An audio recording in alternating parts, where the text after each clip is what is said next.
रिसेप्शनने meeting सुरू असताना urgent call म्हणून मेघाला फोन लाईन ट्रान्स्फर केली. Reception. Megha ma'am, this is urgent call for you. Megha. Okay, please transfer. Hello ताई. ताई, मी रेवतीशी आता रजिस्टर मॅरेज करतोय. मी तुला न सांगता लग्न करूच शकत नव्हतो, म्हणून आधी तुला सांगितलं. मन हलकं झालं ताई. समोरून प्रमोद भराभरा बोलून गेला. तिने फक्त ओके म्हणून फोन ठेवून दिला. मेघा एक पॅशनेट इंटेरियर डिझायनर. या कामाची तिला प्रचंड आवड. प्रत्येक घर ती फार आपुलकीने सजवायची. जीव ओतून घराला घरपण द्यायची. डोळ्यांचे पारणे फेडणारे डिझाईन तयार करायची. मेघा आज खूप बिझी होती. आज फायनल डिझाईन क्लायंटला सादर करायचं होतं तिला, आणि ते क्लायंटला नक्की पसंत पडणार याची खात्री होती तिला. तिचं कामच तसं होतं की क्लायंटला नेमकं काय हवंय हे तिला कळलं की बास, काम फत्ते. पण प्रमोदचा फोन आल्यापासून थोडी अस्वस्थ झाली होती. पण तरीही क्लायंटला तिने व्यवस्थित सादरीकरण केलं आणि ॲज युज्युअल क्लायंट खुश झाले. मेघाने बाकी डिटेल्स आपल्या असिस्टंटला सादर करायला सांगितले आणि ती थेट घरी निघून गेली. प्रमोद मेघाचा लहान भाऊ.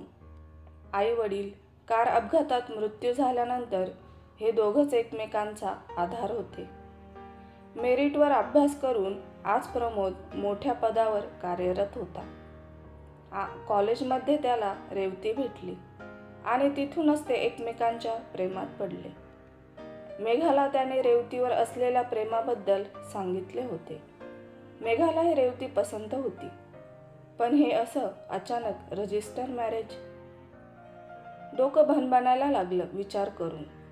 तिने कॉफी बनवली आणि मस्त सोफ्यावर बसून एक एक घोट घेत मन शांत करत होती. इतक्यात दारावरची बेल वाजली. मेघाने दार उघडले.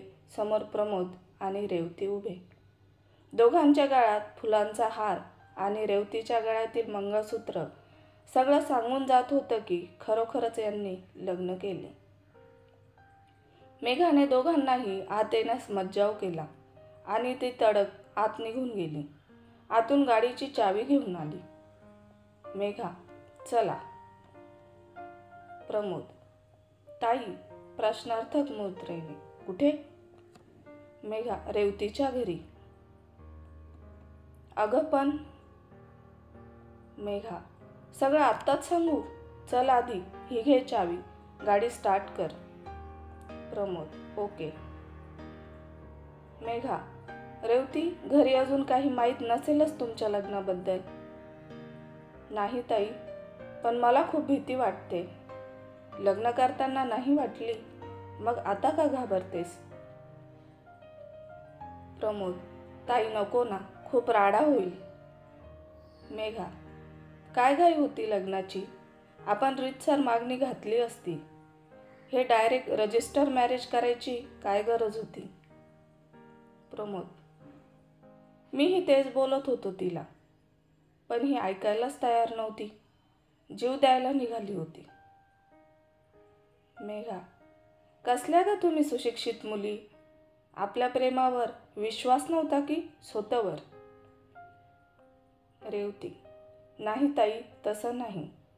पण आमच्या घरी लव्ह मॅरेजला परवानगी नाही आणि प्रमोदचे आईवडीलही नाही, म्हणजे तो अनाथ आहे म्हणून पण परवानगी नाही.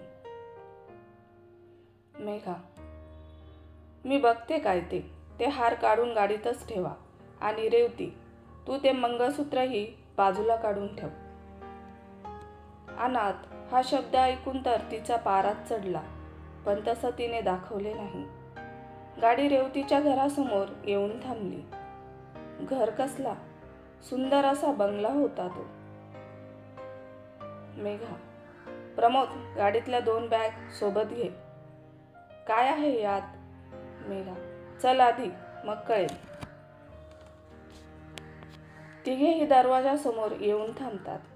मेघा एक दीर्घ श्वास घेऊन दारावरची बेल वाजवणार त्याआधीच आतून दार उघडते. तिघेही आश्चर्य व्यक्त करतात. रेवतीच्या घरी आधीच काही पाहुणे आलेले होते. घरातून रेवतीचे आई बाबा त्या पाहुण्यांना निरोप देण्यासाठी बाहेर पडत होते. रेवतीला बघून तिची आई पाहुण्यांना तिची ओळख करून देऊ लागली आणि मग पाहुण्यांचा निरोप घेऊन सगळे आत आले. तोपर्यंत मेघा आणि प्रमोद शांतच होते. पाहुणे निघून जाताच, आई, रेवती तुला सांगितलं होतं ना आज घरी पाहुणे येणार आहेत म्हणून.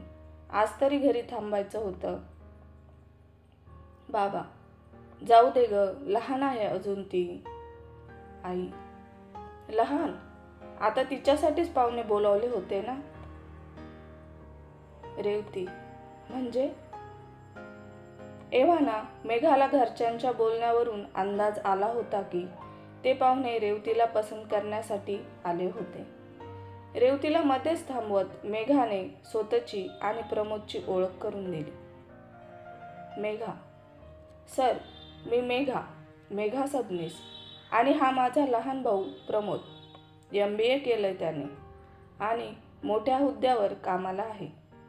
आज मी याच्यासाठी रेवतीला मागणी घालायला आली आहे.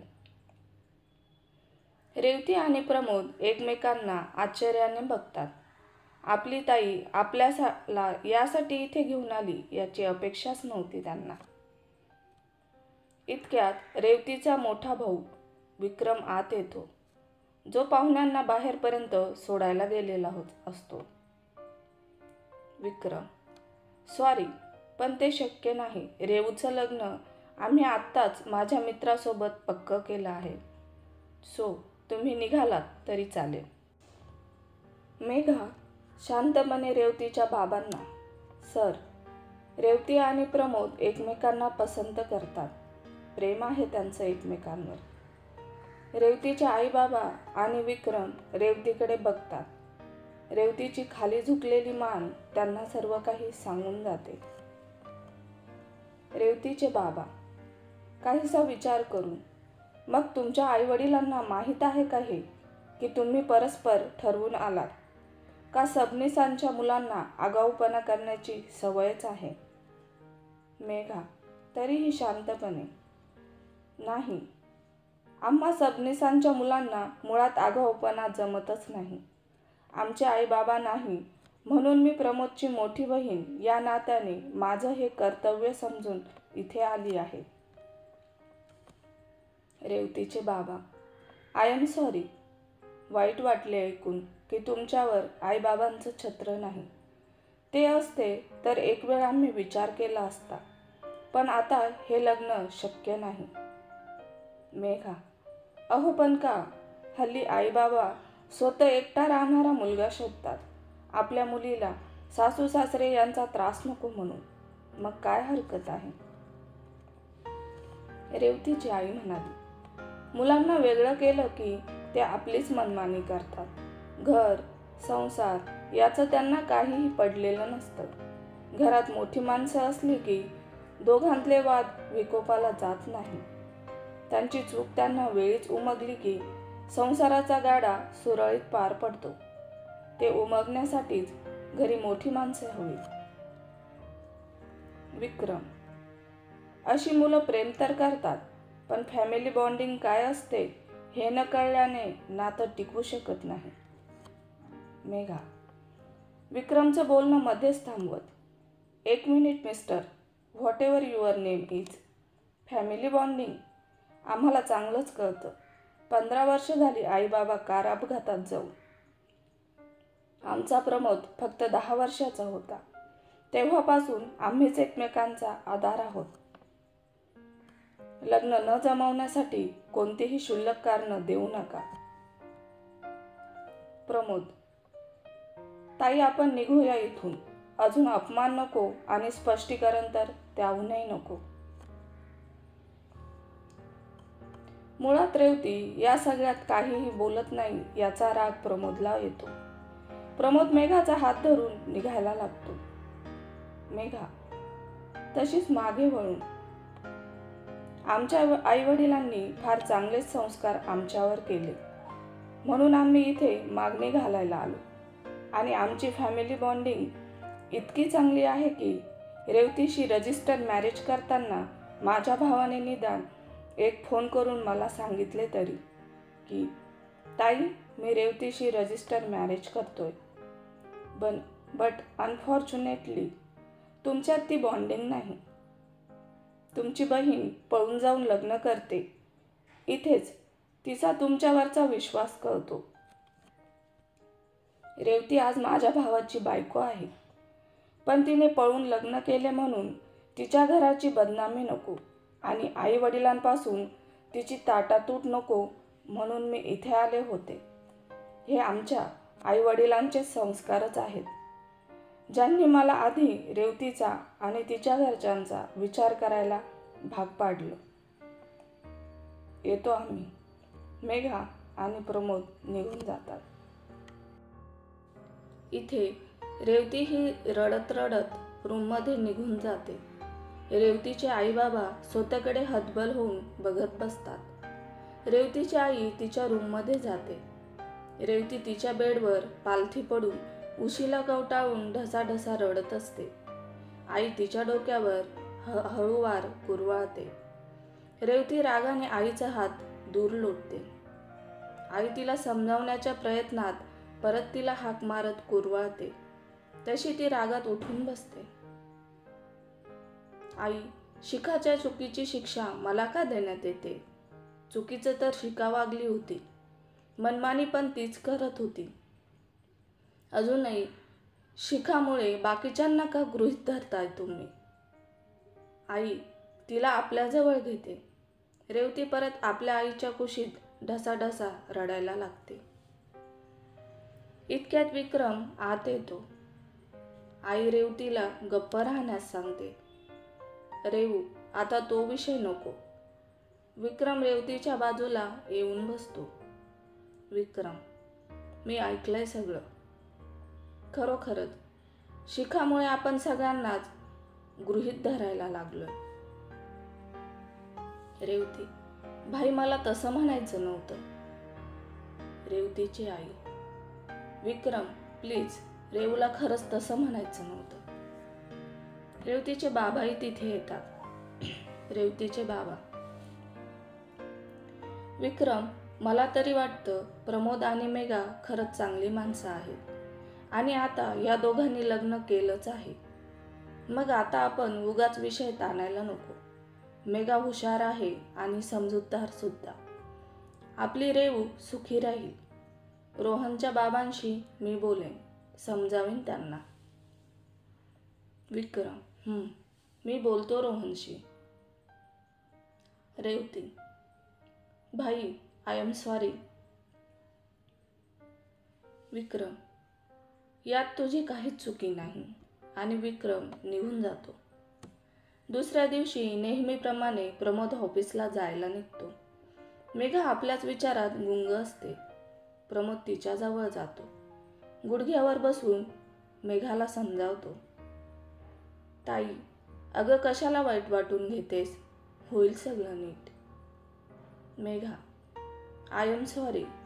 तुमचा संसार सुरू होण्यापूर्वीच माझ्यामुळे हे काय होऊन बसलं.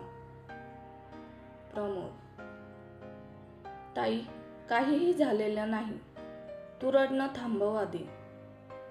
मेघा, नाही बेटा, मला माझी जबाबदारी नीट पाळता नाही आली. मी परत त्यांच्या घरी जाऊन त्यांची मनधरणी करेन. हवं तर पाय धरेन मी त्यांचे. इतक्यात दारावर रेवती आणि तिचे आई वडील येतात.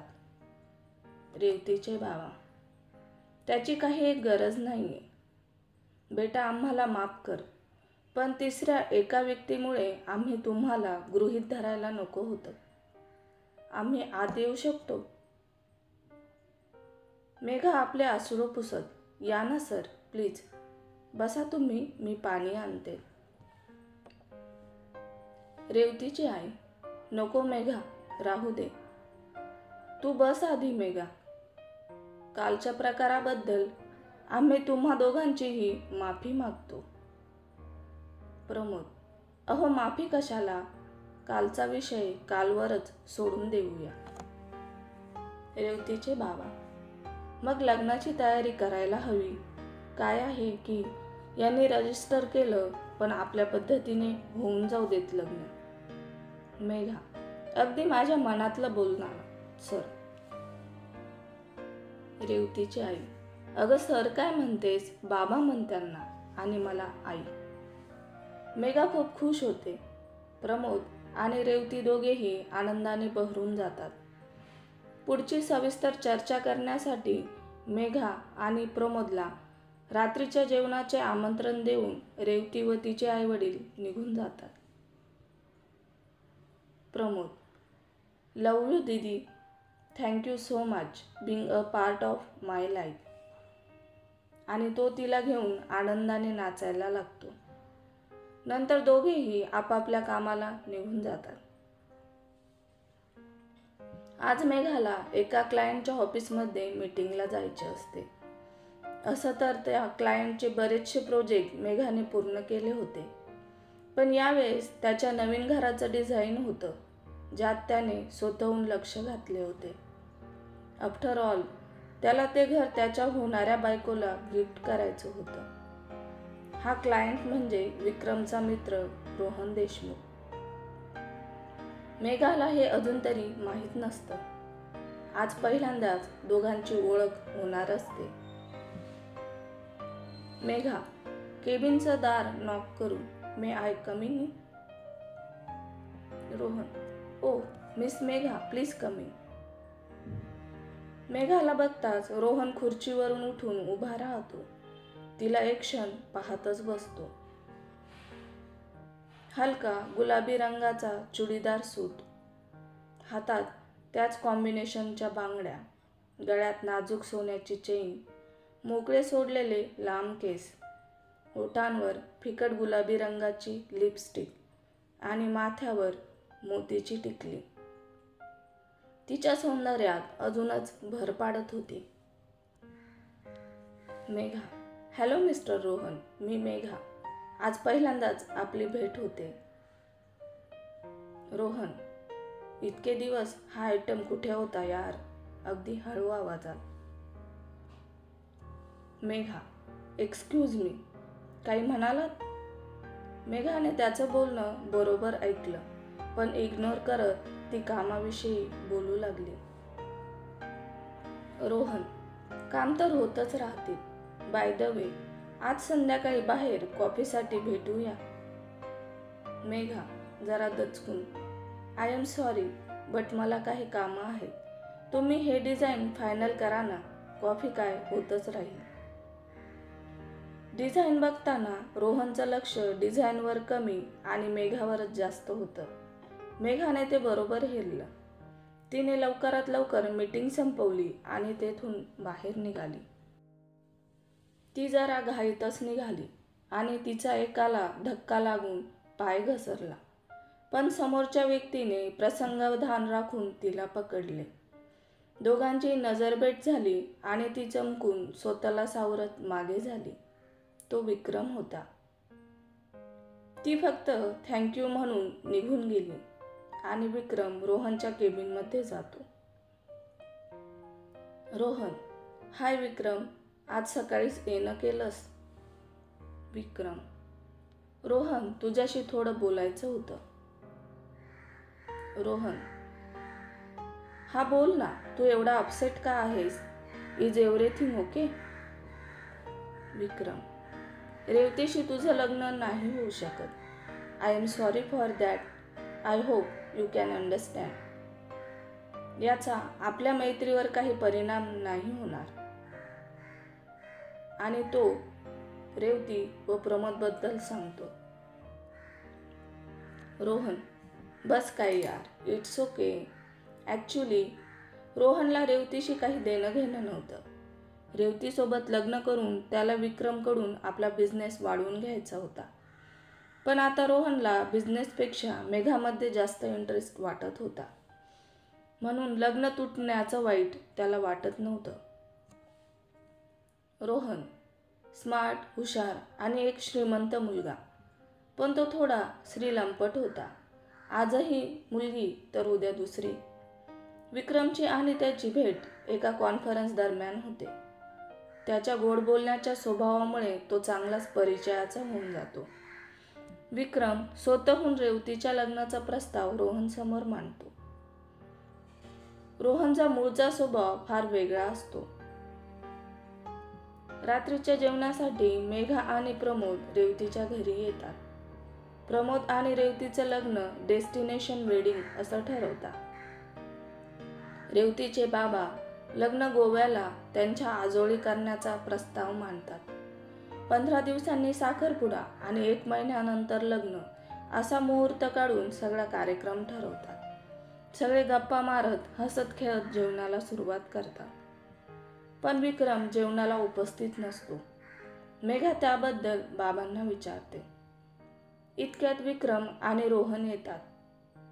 रात्री घरी पाहुणे येणार असल्याचे विक्रमला माहीत असते, पण तो विसरतो आणि रोहनचा राग गेला आहे हे बघण्यासाठी त्याला रात्रीच्या जेवणाचं आमंत्रण देत घरी घेऊन येतो. आई त्या दोघांना सुद्धा पान वाढते. मेघाला बघून रोहन मनातच भलताच खुश होतो. जेवताना त्याचं लक्ष फक्त मेघावर होतं.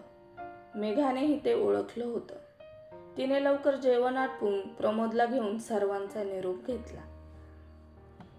आता प्रोजेक्टच्या बहाण्याने रोहन रोज मेघाशी जवळीक साधू लागला. मेघा वारंवार त्याला टाळत होती. लग्नाच्या शॉपिंगमध्ये पण तो येऊ लागला. मेघाला राग तर खूप आला होता, पण तो रेवतीच्या भावाचा मित्र आहे म्हणून ती काहीच बोलत नव्हती. रेवतीचा भाऊ शॉपिंगला नसला तरी रोहन आवर्जून हजर असायचा. असंच चालू असताना साखरपुड्याचा दिवस उजाडला. साखरपुड्यासाठी एक हॉल ठरवण्यात आला होता. मेघा आणि प्रमोद गाडीतून खाली उतरतात. विक्रम स्वागताला उभाच असतो. त्याची नजर मेघावर पडताच तो तिच्यात हरवून जातो. जांभूळ रंगाची पैठणी अगदी चापून चपून नेसलेली, कानात सोन्याची झुमके, गळ्यात सोन्याचा नाजूक हार, हातात कंगन आणि पफ काढून एका बाजूला मोकळे सोडलेले केस, माथ्यावर नाजूक चंद्रकोर, लाल रंगात भिजवलेले नाजूक होठ, यात भर म्हणजे तिच्या गालावर पडणारी खळी. आज तिच्या रूपाने विक्रम पुरता घायल झाला होता. याआधी त्याने तिला असं कधी पाहिलं नव्हतं, कारण तो लग्नाच्या संवादात कधी नव्हताच. पण आज नव्याने त्याच्या मनाला पालवी फुटली. मेघा आणि प्रमोद आत प्रवेश करतात. हळूहळू लोकांची गर्दी वाढायला लागते. रेवतीचे आई वडील मेघाची पाहुण्यांना ओळख करून देत असतात. विक्रम तिथेच आसपास असतो. गर्दीतून चोर नजरेने मेघाला बघत असतो. काही वेळाने रेवती तयार होऊन येते. दोन्ही उत्सव मूर्ती स्टेजवर हजर असतात. साखरपुडा व्यवस्थित पार पडतो, अगदी पारंपरिक पद्धतीने. रेवती आणि प्रमोद एकमेकांना अंगठी घालतात. तसा वरून त्यांच्यावर गुलाबाच्या पाकळ्यांचा वर्षाव होतो. दोघेही खूप खुश असतात. पण हल्लीच्या मुलांची नाच गाण्याची हौस, मग काय. हॉलमध्ये मंद दिव्यांच्या रोषणाईत छान रोमॅन्टिक गाणं वाजू लागते. प्रमोद आणि रेवती दोघेही हातात हात घेऊन कपल डान्स करू लागले. लांबूनच मेघा त्या दोघांना पाहत असते. त्या दोघांना असं खुश बघून आई बाबाही सुखावतात. आता हळूहळू इतर बाकीचे पण जोडीने नाचायला येऊ लागले. इतका वेळ गैरहजर असलेला रोहन आत्ताच हॉलमध्ये आलाय. सर्वांना डान्स करताना बघून हाही मेघाला जबरदस्ती घेऊन गेला. अचानक साऊंडवाल्याने म्युझिक आणि तिथली रोषणाई बदलली. त्या डान्स फ्लोअरची थीम अजूनच रोमॅन्टिक झाली. रोहनने आपला उजवा हात मेघाच्या कमरेत तर त्याच्या डाव्या हातात मेघाचा हात घेतला. तिला थोडं आपल्या जवळ ओढलं आणि गाण्याच्या तालावर तिच्या नजरेला नजर लावून नाचू लागला. मेघाला हे अजिबात आवडत नाही, पण लोकांसमोर उगाच तमाशा नको आणि एवढा छान कार्यक्रम सुरू असताना गालबोट नको म्हणून तीही त्यासोबत नाचत होती. या सगळ्यात विक्रम तिलाच बघत होता. अधूनमधून तिनेही हे पाहिलं होतं. म्हणजे आखू की गुस्ताखी या तिघांचीही सुरूच होती. साखरपुड्याचा सगळा कार्यक्रम व्यवस्थित पार पडला. लव्ह बर्ड्स म्हणजे प्रमोद आणि रेवती खूप खुश होते. दुसऱ्या दिवशी सकाळी मेघा रोहनच्या नवीन घरी जाते. आपल्या प्रोजेक्टची कामं कुठपर्यंत आली आहेत हे पाहायला. तिने बनवलेले डिझाईन हे प्रॉपर वर्क होत की नाही याकडे ती जातीचे लक्ष देते. काही वेळाने तिथे रोहन येतो. रोहन तिला मागून येऊन मिठी मारतो. मेघा तडक मागे फिरून रोहनच्या कानशिलात लगावते. रोहन स्तब्ध होऊन जातो. आसपास बघतो तर तिथे त्या दोघांशिवाय कोणी नसतं. मेघा तिथून निघून जात असते. Rohan, Megha, is anything wrong with me? माझ्यात काही कमी आहे का? आजवर खूप मुली पाहिल्या. गुड लुकिंग, श्रीमंत, मुलगा म्हटलं तर लगेच वाहतात. तू पहिली आहेस जी मला इग्नोर करतेस. मेघा, रोहन, मी एक साधी सरळ मुलगी आहे. माझं जगण्याचं वे ऑफ थिंकिंग वेगळं आहे. मी तुझ्या टाईपची नाही आहे. And you are not my first choice. हृदयातून जी भावना एका जोडीदारासाठी येते ती तुझ्यासाठी नाही येत. So please stay off it. Rohan, all right. कमीत कमी माझी चांगली मैत्रीण तर बनशील. यार, मी मित्र म्हणून एवढा वाईट नाहीये. तुझं स्ट्रेट फॉरवर्ड उत्तर मला आवडलं. मेघा कायशी हसून, ओके. रोहन, चला मग घराचं काम कुठपर्यंत आलं ते दाखवा. दोघेही हसून पुढच्या कामाला सुरुवात करतात. रेवतीच्या घरी लग्नाची तयारी जोरदार सुरू आहे. 2 दिवसांनी गोव्याला जायचं आहे. त्याचीच तयारी सुरू होती. आई, विक्रम, अरे तू दियाला फोन केलास का? पोहोचली का ती गोव्याला? विक्रम, आई कशाला काळजी करते? पोहोचेल ती. वेडिंग प्लॅनर आहे ती.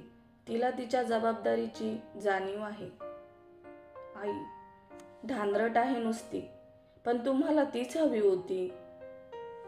बाबा, अगं तुझ्या भावाचीच मुलगी ना ती. आपल्या विक्रमसाठी तिचंच नाव सुचवत होतीस तू. आई, हो, पण त्यांना करिअर महत्वाचं होतं ना तेव्हा. काय दिवे लावले. वेडिंग प्लॅनर म्हणून 10 पैकी 4च लग्न नीट पार पाडले. विक्रम, अगं पण उरलेल्या 6 मधली 2 लग्न कॅन्सल झाली. त्यात तिचा काय दोष? आणि बाकी 4चे नवरा नवरी पळून गेले. आई, हिनेच पळवून लावले. बाबा, अगं उलट हिने 2 प्रेम करणाऱ्यांना एकत्र आणले. सगळे हसतात. आई, हो हो रेव, तू फोन ठेव आता, तयारी कर. सगळे 2 दिवसांनी गोव्याला येऊन पोहोचले. संध्याकाळी मेघा आणि प्रमोद सुद्धा तिथे पोहोचले. संध्याकाळच्या मावळतीला तांबडा शुभ्र आकाश न्हाऊन निघाला होता. तांबूस चांदण्या प्रकाशात खळखळणाऱ्या समुद्राच्या लाटा मन प्रसन्न करत होत्या. गार वाऱ्याची झुळूक अंग मोहरत होती. आणि अशा निसर्गरम्य ठिकाणी रेवतीच्या बाबांचं आजोळ होतं. रेवती आणि प्रमोदचं वेडिंग डेस्टिनेशन. रेवती मेघाला त्यांची खोली दाखवायला घेऊन जाते. बाबा दियाला मेघाची ओळख करून देण्यासाठी घेऊन येतात. मेघाला बघताच दिया जोरात ओरडते. दिया आनंदाने नाचून, oh my god, Megha. Megha. Diya आश्चर्याने. What a pleasant surprise. Diya. Uncle, Megha माझी कॉलेज फ्रेंड आहे. रेवतीची आई.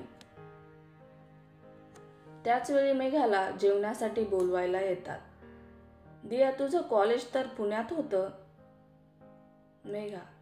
आई, आम्ही स्पेशल कोर्स दरम्यान एकत्र होतो.